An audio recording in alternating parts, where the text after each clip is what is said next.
अस्सलाम वालेकुम। मैं आपका मेज़बान समी इब्राहिम और आप देख रहे हैं हमारा यूट्यूब चैनल।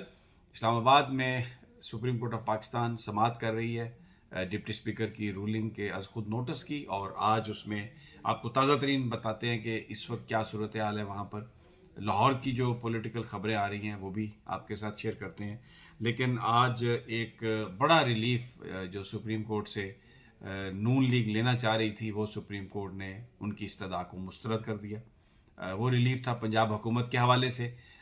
आज आकर ये कहा आज़म नज़ीर तारड़ जो वकील थे मुस्लिम लीग नून के, कि पंजाब में स्पीकर साहब जो हैं वो नहीं इजलास होने दे रहे, डिप्टी स्पीकर इजलास बुलाना चाहते हैं। तो जिस पर और साथ ये इस्तदा की कि कोई कोर्ट इस हवाले से कोई ऑर्डर जारी करे, क्योंकि कल एडवोकेट जनरल पंजाब ने कहा था कि आज इजलास होगा। लेकिन जस्टिस उमर अता बंदयाल जो चीफ जस्टिस भी हैं और इस बेंच की सरबराही भी कर रहे हैं, उन्होंने कहा कि हम एक बड़ा मुकदमा देख रहे हैं, तो इस वक्त हम पंजाब का मामला नहीं देख रहे। तो वो जो एक ऑर्डर लेने की कोशिश थी नून लीग की सुप्रीम कोर्ट ऑफ पाकिस्तान से, जस्टिस उमर अता बंदयाल ने वो रिलीफ उन्हें डिनाई कर दिया। इसके अलावा पूरी जो आज कार्रवाई हुई है उसमें बैरिस्टर अली ज़फ़र जो सदर पाकिस्तान के वकील थे, उन्होंने अपने दलाइल मुकम्मल कर लिए, और जनाब बाबर अवान साहब जो पीटीआई के वकील थे, उन्होंने भी अपने दलाइल जो हैं वो मुकम्मल कर लिए। अब मैं कुछ आपको बताऊंगा कि आज फोकस क्या था अदालत का और किस तरफ हमें ये मामला जाता हुआ नज़र आ रहा है। लेकिन एक थोड़ा सा आपको ये बता दूं कि इसी वीलॉग में आगे जाके मैं आपको बताऊंगा कि पंजाब में जो वफादारियां खरीदी हैं उसकी भी कुछ डिटेल्स आई हैं कि कितने पैसे लगे हैं। ये करोड़ों में नहीं है, ये मामला अरबों में चला गया। और दोस्त मोहम्मद मुजारी साहब जो डिप्टी स्पीकर मुबैना तौर पर, उनकी भी लॉयल्टी रात को ख़रीदी गई और बहुत कुछ ऑफ़र की गई। कुछ आपको मैं अखराजात की जो तफसील है जो वहाँ पर आई है, जहाँ पर ये सारे लॉ मेकर्स ठहरे हुए हैं जिस होटल में, वहाँ का क्या खर्चा है, और फिर होटल के अंदर कमरों में जो कुछ प्रोवाइड किया जा रहा है उसका खर्चा तो फिर आपको पता ही है। वो कहते हैं ना, जितना गुड़ डालो उतना ही मीठा होगा।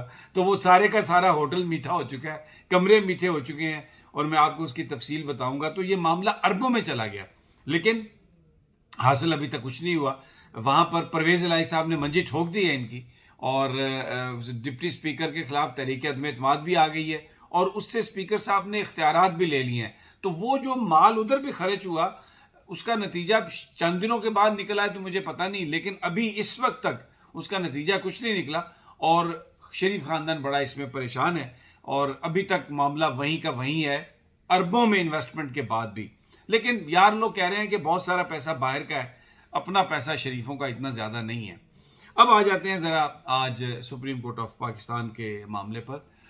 दो तीन चीज़ें बड़ी अहम हैं। शहर में आज शाह महमूद कुरैशी साहब ने भी एक प्रेस कॉन्फ्रेंस की, और उसमें उन्होंने रूलिंग जो पढ़ के बताई, उसमें उन्होंने कहा कि बेसिकली जो अदम एतमाद की जो तहरीक है उस पर हमें कोई इतराज़ नहीं है, वो होती है, लेकिन इस मामले पर जो स्पीकर साहब की रूलिंग है उस पर उन्होंने लिखा है, स्पीकर साहब ने अपनी रूलिंग में लिखा है कि जनाब एक बड़े, मैंने गवर्नमेंट फंक्शनरीज जो हैं इस हवाले से, ये जो कंस्पिरेसी थी, मैंने उनसे कुछ डॉक्यूमेंट्स मांगे, उनसे मैंने सपोर्टिंग डॉक्यूमेंट्स मांगे, तो वो सारे जब उन्हें दिए गए और उन्होंने उनको पढ़ा तो वो इंतहाई जो उसमें जो फैक्ट्स थे वो शॉकिंग थे, यानी वो दंग रह गए।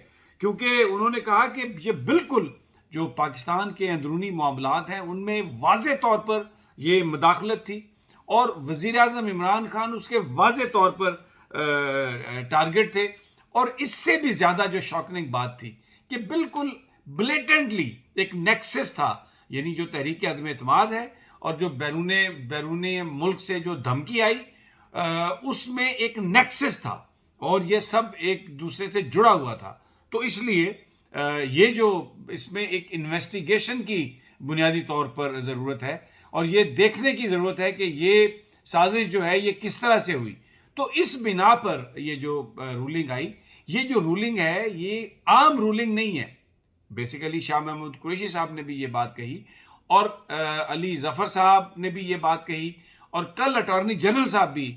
अदालत को जिस चीज़ को देखने की ज़रूरत है वो ये है कि ये जो रूलिंग थी ये कोई आम रूलिंग नहीं है, یہ ایک ایسی رولنگ ہے جس میں بیرونی مداخلت کے شواہد مل رہے ہیں اس عدم اعتماد کے پیچھے، جس کی وجہ سے اس تحریک عدم اعتماد کو روکنا اسپیکر کی دانست میں یہ تھا کہ وہ پاکستان کے اندر جو حق حکمرانی ہے وہ پاکستان کے لوگوں کا ہے جو اللہ نے انہیں عطا کیا ہے، تو کوئی غاصب یا کوئی بیرون ملک طاقت جو ہے کوئی پیسے کے بل بوتے پر، اپنے انفلوئنس کے بل بوتے پر وہ اس حق کو نہیں چھین سکتی. اس لیے یہ اسپیکر صاحب کی رولنگ ہے. تو کورٹ کو بھی یہ چیز دیکھنی چاہیے. اور پھر اپوزیشن جو ہیں وہ اس سے پہلے شہباز شریف صاحب بھی اس کی ڈیمانڈ کر چکے ہیں کہ اس کی انکوائری ہونی چاہیے، اس کی انویسٹیگیشن ہونی چاہیے.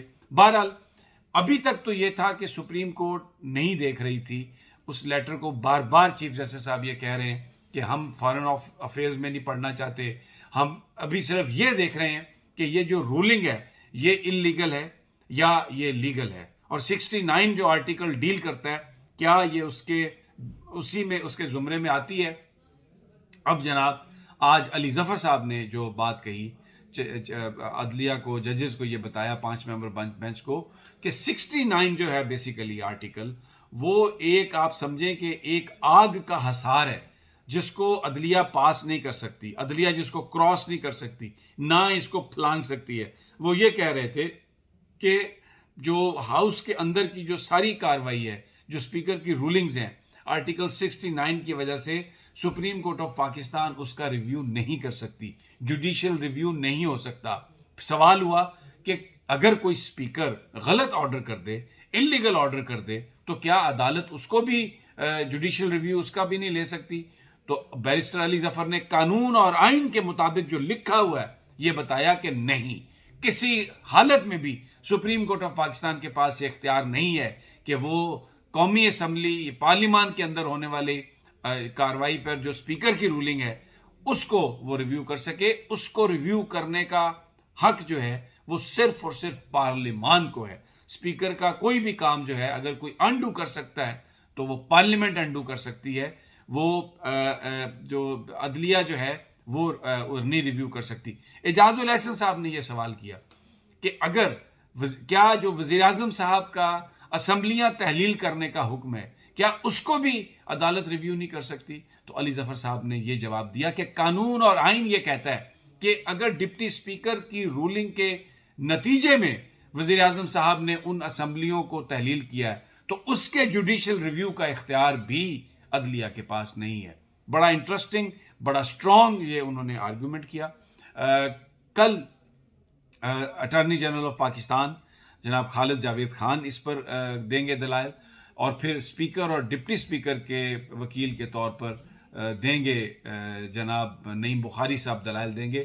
بابر امان صاحب کے جو دلائل تھے آج اس کو عدالت کوئی زیادہ اس سے متاثر نظر نہیں آ رہی تھی، اور جو سوالات تھے وہ ایسے لگ رہا تھا کہ شاید ججز کنونس نہیں ہیں. لیکن علی ظفر صاحب جس وقت بات کر رہے تھے تو اس وقت یہ سوال کیا چیف جسٹس صاحب نے، کیونکہ یہ کہا علی ظفر صاحب نے کہ اب عوام کے پاس جا رہے ہیں، یہ اس رولنگ کے نتیجے میں اسمبلیاں تحلیل ہوئی ہیں اور الیکشنز کی بات ہو رہی ہے، تو الیکشن میں جا رہے ہیں پرائم منسٹر.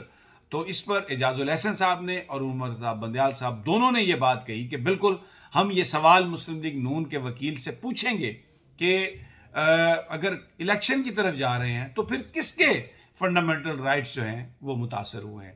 دوسری جانب جو سیاسی جماعتیں ہیں ان کی اندر کی اس وقت جو صورتحال ہے اس میں جو بات نظر آ رہی ہے، نون لیگ کہ لوگ یہ چاہ رہے ہیں کہ فوری طور پر الیکشن ہو جائیں، جبکہ پیپلز پارٹی اور شہباز شریف ان کی یہ خواہش ہے کہ چند مہینے حکومت ہو جائے اس کے بعد ہم جائیں گے اس میں الیکشن میں، کیونکہ شہباز شریف اپنا اور اپنے صاحبزادے حمزہ شہباز کا نام جو ہے وہ کلیئر کروانا چاہتے ہیں. سرکار کی طرف سے نیب کو، پروسیکیوشن کو، عدالتوں میں یہ جواب داخل کروانا چاہتے ہیں کہ جناب یہ مقدمہ غلط ہے اور اس کو واپس کر لیا جائے.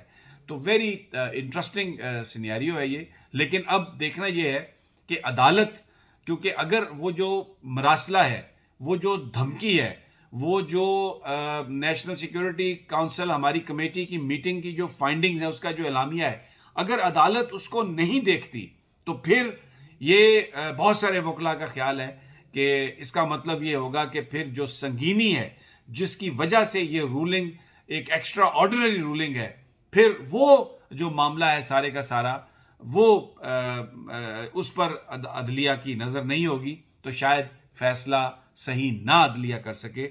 بہت ہی یہ امپورٹنٹ سوال ہے. اب دیکھنا ہے کہ کل کس طرف یہ معاملہ جاتا ہے. ہم آپ کو اپڈیٹ دیں گے انشاءاللہ. اپنا ساتھیوں کا اور اپنا خیال رکھیے. اللہ نے